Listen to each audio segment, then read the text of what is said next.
What's going on, everybody? Non here. Happy Sunday, and it's time to go through distribution updates for Pokemon, Magic the Gathering, and other indie TCGs. So, as we see on here, this is the homepage. Riftbound. So, Riftbound officially released on Friday. The boxes came out. There was a ton of sell through, and quite honestly, the print quality is complete garbage. It looks like uh, UVS printed as much as they could, as quickly as they could, which is probably what happened. And it looks like all of the cards were cut with really, really dull knives. But it looks like there's some decent value in there. The value of the cards has started to go up. Quite honestly, this reminds me a lot of when Lorcana came out for the first chapter. There was a ton of hype, a ton of excitement. Everybody was a little cautious because Ravensburger hasn't done this before. UVS has not a great history of keeping games alive, but kind of is what it is. Um, they continue to push as much product as they can for Riftbound. There was initially supposed to be two waves, one at release, one the first week of December. They all landed at about the same time. So all of my wave 2 shipped the end of last week. Apparently, there's another wave coming at some point at the end of December. But again, in my view, this is a lot like the first Lorcana set, where it's going to be super hyped, and then more product comes, and as demand levels out, supply is going to continue to come, and that's going to be a little bit of an inflection point. But we'll see what they do. Moving on, we do have a new Final Fantasy TCG set coming out in November. Looks like it's allocated here at Southern already. I ordered, I think, 60 boxes. It's been interesting. Uh, Final Fantasy TCG isn't huge, but it's been around for like 15 years, and all of the boxes age very well. Not super liquid, but it's kind of interesting. Flesh and Blood, they've kind of blown themselves up this last set. They've gone Game Piece Army again, so quite honestly, nobody seems to care about the game. I don't even know what this is. Flesh and Blood Chapter 1 display, Chapter 2 display. But again, everybody's gotten a little bloodied by this set, which is something that I had been warning about. Godzilla card game. Rudy came out, did his Godzilla set 2 sale. It looks like about half of it sold. Set 3, the order window just closed. We ordered a couple cases just to have. I don't know what they're doing with this game. I know they've had some large events in Japan, but there's nothing coming from Toho, as far as I can tell for the game. And then the same with the Hololive game that Bushi is pushing. That seems to be slowing, and there's just not a whole lot behind it. So I don't know if it's because we're getting into a little bit of an air pocket, if the market's getting saturated, or if people are just moving back to, I guess Pokemon, but Riftbound and Gundam, which we'll talk about here in a second, have kind of taken center stage. Before we go to Gundam, One Piece looks like OP13 comes out in the next couple weeks. The allocations are out. It looks like the set's going to be an absolute home run. It is their 3rd anniversary set, so if you can get it, you should probably get it. But the sets continue to perform pretty well. And that's one of those where if you're running organized play and running events, you will get product. Gundam, so set 2 came out. Let me tell you so with Pokemon, those of you in organized play, you have to physically opt in to pre-release events for every single set. If you don't, you will be skipped. It doesn't mean you're not organized play. It just means you will not qualify for pre-release there. For Gundam, it's the same thing. If you did not schedule your pre-release event ahead of time, you got slashed pretty substantially, which is stupid. But again, it goes back to these games only give a shit about stores that run organized play. And by give a shit, I'm not talking about Pokemon. I'm talking about Bandai, Riftbound, and some of the new games. Those are the 2 big ones. So make sure if you want to carry the product, you're scheduling that. It's a checkbox. If nobody shows up, great. You have the product. You can either sell it locally, sell it in your Facebook marketplace, sell it on eBay, TCG Player. Doesn't matter, but at least you get the product as a store. Moving on, Sorcery. So Gothic has closed at PhD. It's still open here. It looks like there's going to be somewhere between 35 and 40,000 boxes coming to these two distributors. I have no idea what is going to end up at Team Covenant or apparently Star City Games. Now that they're running events, they're getting product to sell as well. Those of you who don't know, Star City Games is effectively Channel Fireball, just rebranded. So is Card Shop Live. So they're all kind of interrelated. It's a pretty incestuous business here. But again, they are running events and they are helping the game. So it's not like they're just, they're not leeching off the industry. They are adding value and then they're getting compensation for what they're doing. So, I'm not knocking for it. It's just, I would be careful with Sorcery because there is going to be a lot of product out there in the hands of a couple small folks. Team Covenant, I think I mentioned last week, sent an email out basically with a mea culpa about how shitty their customer service has been for the last couple of years, which is generally a telltale sign that the revenues are down and the company may or may not be struggling, but the revenues are down pretty substantially. So we may see some of these folks dump some boxes here. But the one thing I will mention is there's a relatively decent sized group of players who are looking for the game. They're excited for the game. I kind of liken this to, if you play the Final Fantasy games for PlayStation back in the day for Nintendo, you play a game, it gets dusty, whatever, 2.5 years later, the new one comes out and you're super excited to play the game. But once you start the game, you play for a couple weeks, you kind of move on to something else. And that's how I think Gothic is going to kind of trade after the fact. I just don't know how they're going to, sell the product to new players. Because stores have gotten burned already. They fucked up beta so bad that I don't know any stores that are going to carry it ever again. But we'll see. It is what it is. Moving on. Let's talk Weiss very quickly. As I mentioned, Free Rent is coming out. Free Rent is so underordered again. But I want to talk about Nikki. I don't want to talk about Azure Lane. So, Nikki had a massive amount of product. I would wager guess to say it was the largest print run of any Weiss product in the history of Weiss. And there are about 2,000 boxes left on TCG Player. One seller in Florida has 1,500 of them, and another two sellers also in Florida have another 250. So there's like 250 boxes on the open market, selling somewhere between 10 and 20 boxes a day. Now there are 50 or so sealed cases, but it's taken all of 2 months, 3 months. Was it mid-August when the reprint came out? Early August. 3 months for it to completely dry up. And they're just going to zoom from here. And Azure Lane, it looks like the print run was a fraction of what Nikki was. Now, my intel told me it was about a little bit less than what the first wave of Nikki was, but there's like 500 boxes of this for sale in the market. And again, the one thing that Bushi threw in was serialized cards, Grey Ghost, for the first time in English. So we'll see. It looks like they've changed their direction a little bit here with Azure Lane. It seems like if they do a second printing, it's going to be the same gold as opposed to going to silver. They're just going to remove the serialized sheet.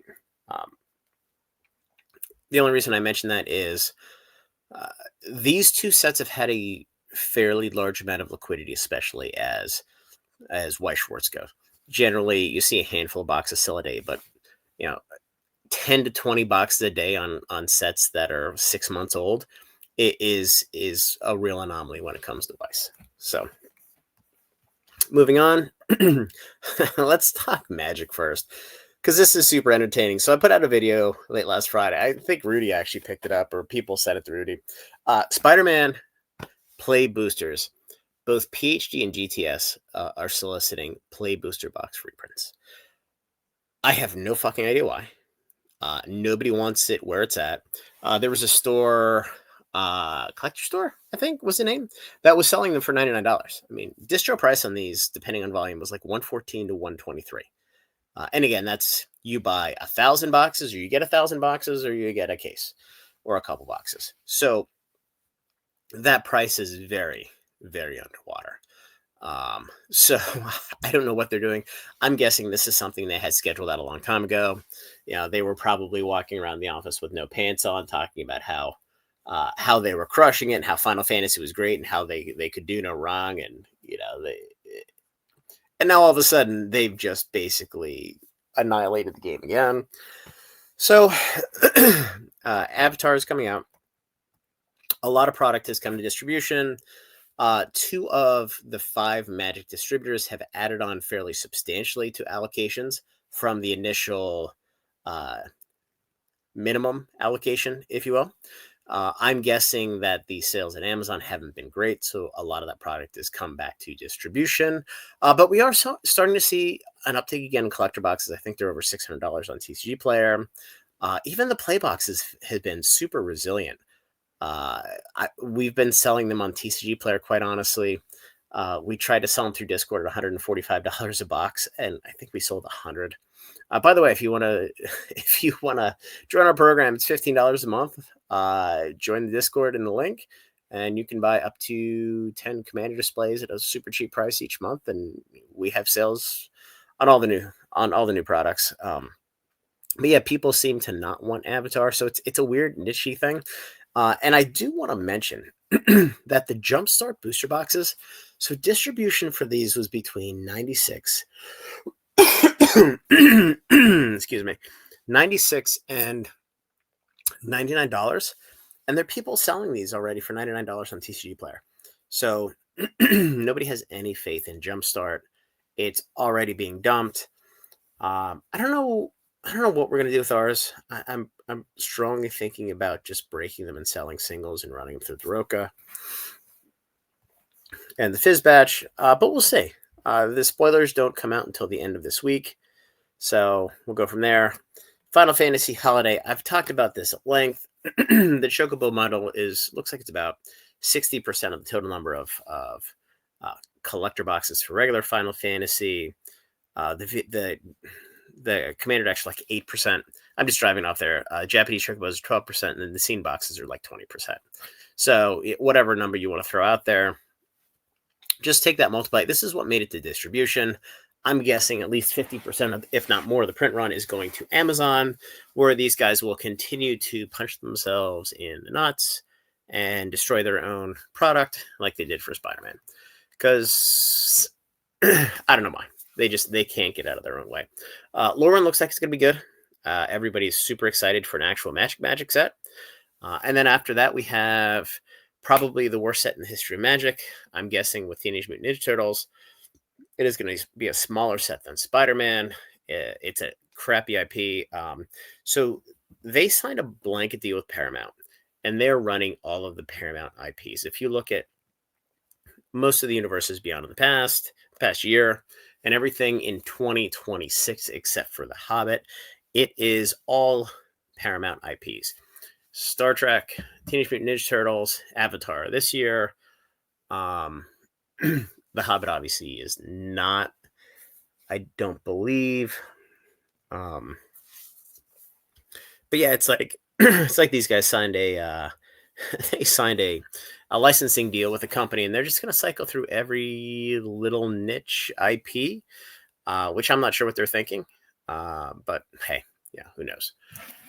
So moving on to Pokemon, everybody's favorite. So we finally got the Salamence Reshiram boxes. Those have been great. A lot of stores have dumped them at $50 each, which is $5 a pack for Surging and Destined. If you're able to buy them at that price, that is an absolutely phenomenal price. Even if Destined gets smashed here in the new year, Surging Sparks is not going to. It's probably the best EX box that we've seen in a very, very long time.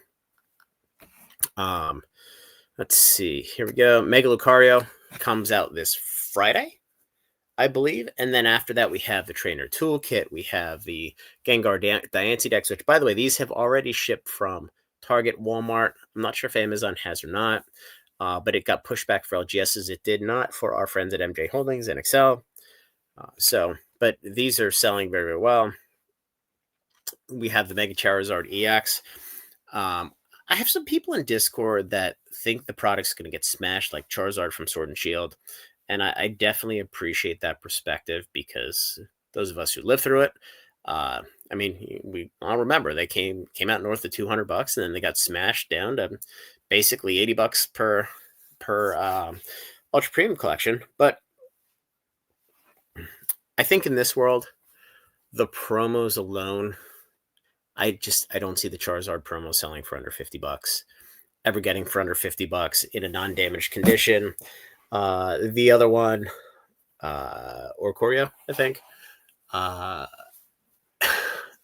$20, worst case. So if you're at $70 from the promos, and distro price is 70-ish to 82.50, something like that, I don't see a world where this ever drops much under $200. I really don't. We could see a massive dump at release. If this thing dumps down to 170, 150, I would buy everything you can, quite honestly. There is a healthy amount out there, but with the packs in this thing, you get to that point, rip and shippers are just going to shred it.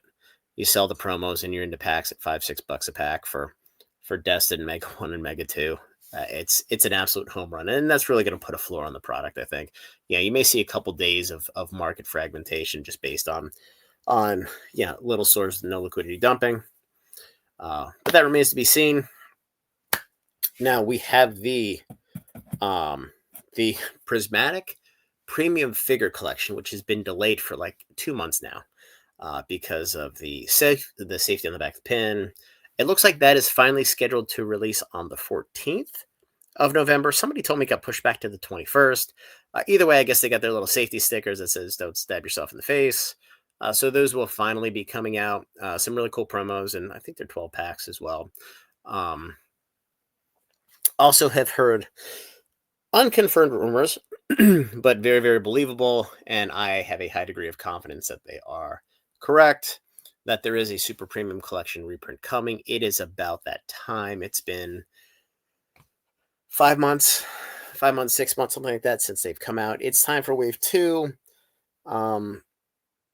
If you can get it, now's the time to sit on it from distribution. We'll see what they sell them for. I mean, the fact that they're selling for $300 on market now, half the distributors are going to come out and offer them at $250, and it's like, why bother? But if it's a healthy amount going through distribution and doesn't all go through big box stores, it will help to keep the price down a little bit. And then we have Mega Kangaskhan, and then we have the Fall Collector Chest. I do not know what packs are in there. And then we also have the Q4 2025 Pokemon tins. We just got a fresh restock of the 2024, which I believe had 2 Paldea, 2 Paradox Rift, and a Temporal. It's 2 in 1. So not great packs right now, but a year from now, talk to me about it. It's probably going to look a little bit different. But other than that, we've heard nothing about the holiday set. I would imagine that's going to spoil very shortly after Mega 2 comes out here. And it's just going to be a free-for-all here until year end. And, oh, by the way, all these products that I just named are 50-50 waves. So wave 1, wave 2. So it's going to be a logistical shit show. So anyway, guys, like the video, subscribe to the channel. Again, join the Discord if you're looking for cheap Magic product or cheap Pokemon product. Join the Discord, PM me, talk about the program. I think we're always sitting around between 5 and 15 slots because people cycle out, people just get bored, people get pissed off at Wizards. But yeah, it's pretty good pricing, and you can buy volume, a couple cases, whatever. So anyway, guys, have a great Sunday, and we'll talk soon.